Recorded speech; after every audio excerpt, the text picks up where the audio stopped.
This is called breadfruit. It's a very common food in part of Africa, tropical, and also in the Caribbean.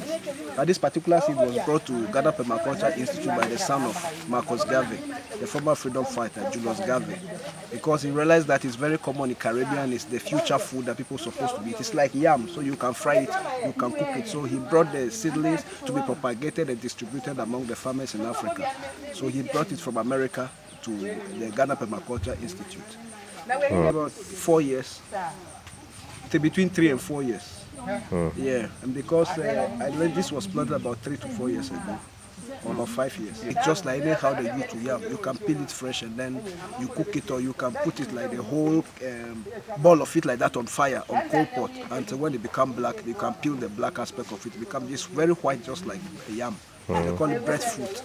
And we have two types. There's bread nut and there's breadfruit. One is brown, that is common all over Ghana. That you get the brown, small nuts out of it. People call it abrafon kachi. That is very brown, small one. But there are two types. This one is the fruit. So it's like a bread. When you burn it in fire, it becomes white as bread. That's what they call it, breadfruit. The benefit? The benefit of it, it's like energy giving. It's also improve on your immune system. Because sometimes people use the back of it for other medicinal purpose. They use to join other herb with it and boil for like blood pressure. They boil it for like what again? They boil those things for like to improve on your immune system. So they add it to other herbs and things that it's very common in the Caribbean. Almost every Caribbean from the Jamaica, those areas, there's like a common food among almost every household. Julius Garvey, the son of Marcus Garvey, the freedom fighter, the former freedom fighter of like Pan-Africanism, founder of Universal Legal Improvement Association, UNIA, which is a repatriation every African must return to Africa. Okay. Yeah, so he followed the route of his father as Marcus Garvey. Julius Garvey as a son followed up to come and check the institution. He even offered the first building of the cosmetic department. So this building was named after Marcus Garvey, so it was called Garvey Hall from the beginning. But when renovation was done to it, it was extended that they painted it. But if you go on it, you can see the Garvey Hall on it. So these are the support from the son of Marcus Garvey, the freedom Pan-African, freedom fighter of Africa. Okay. Your name? Akwensi Selassie. Constant Akwensi Selassie. You are the... Yeah, I'm a co-facilitator at the Ghana Permaculture Institute. Yeah. Thank you. Dr. Paul, the founder, is our mentor who taught us all these things. And then the idea of all these things, even this land, was bought by the director simply because the land was used to fill the breadfruit. It's a tree that, like, the fruit out of it, they use it in the form of like yam. It's very big and broad. There's two types we have in Ghana, but it's more common in the Caribbean aspect of the world. Then like the tropical aspect of the world, like Africa and then Jamaica and all those places, they have it. But what they normally use it for is like they cook it just like how they use yam.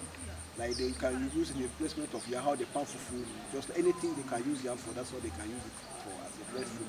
The other type we have, which is the bread nut, is brown, small, that one, people call it reportage, it's common in Ghana. But this one, the purpose of it, the founder of the Ghana Permaculture Institute get in touch with the son of Marcus Garvey, the founder of the UNIA, Universal Legal Improvement Association, who was living in America for some years, was deported into Jamaica. Everybody know much about Pan-Africanism, know much about Marcus Garvey, who talk about Africa for Africans. Africans will return home to Africa and find their place. Yeah, so his son also followed the footsteps of his father. He came to Ghana and then he heard about the Ghana Permaculture Institute. So he got in touch with the director and brought him the seedlings of this particular fruit from USA. Not this one alone, they brought a certain quantity. He was even selling it on some time and then they were distributing it to the farmers in the various community. The future of it is that they're talking about food shortage. This can be used in replacement of yam, and it's very common in every household in the Caribbean islands.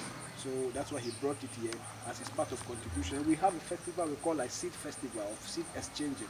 So all over the world, people used to meet who have seed and they exchange seed and to other farmers, because mostly we're trying to tackle against what we call Monsanto trying to bring GMO, genetically modified organisms. Mostly they say in Africa, our lands are not good. We have lands that have problems, but all these things are just like things people used to say.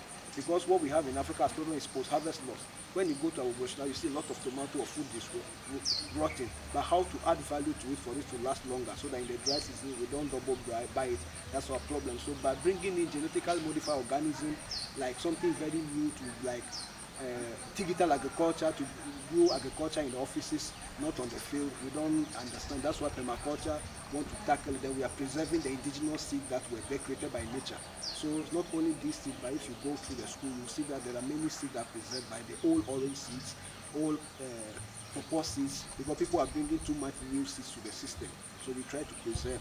So when the Julius Garvey also heard about how we do seed exchange, he was able to help as a support to the African community to bring the breadfruits from USA to be distributed among the farmers. So this was planted about 4 to 5 years ago, but it's bearing the fruit now. So when you go around here, this is one of the fruits, but this is not yet mature. It will take like 2-3 months, then it will become big. So when you pluck it now, you can cook it, you can peel it and cook it as yam, or you can put it in a hot fire and become like yam. So you can boil the leaf combined with other herbs to build down high blood pressure, and also to improve on immune system. People take the bark of it and then they dry it, mix with other herbs, and then they boil together. Yeah. But the breadfruit is energy-giving plant, just like what yam and other things can do. But the only thing is that they don't have the level of starch that is in cassava and other things as compared to white food, because it's in the form of fruits. It has the benefit that other white food types don't have, which are full of starch. That is the difference between the breadfruit and other type of plants, like which we also get the same type of energy like yam, cassava, and many other things that give us energy in form of white food. This is also white, but it doesn't give you the negative aspect of the starch that is too much in other food. So it's also improve your health system in other way without giving you anything negative.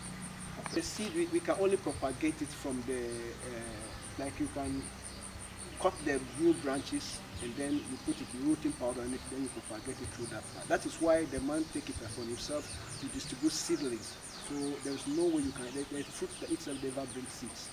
So you can cut it either from the branches and then you put it in the rooting powder, then you mix it, then it will spring up again as a new plant. So we are now trying to start the first propagation in Ghana. But when you go to other communities in Ghana, you are likely to see it. But it's not as common as the other parts which have the nuts, the brown one. They also have small brown nuts. People used to cook and sell in the streets, but these ones, they are not common as that one. That's why you see it everywhere in Ghana, but this way you see it in one communities. So we are trying to make it more popular. So, and all the farmers you saw earlier on, they are farmers from various communities who grow products and sell back to the institution like moringa and other things.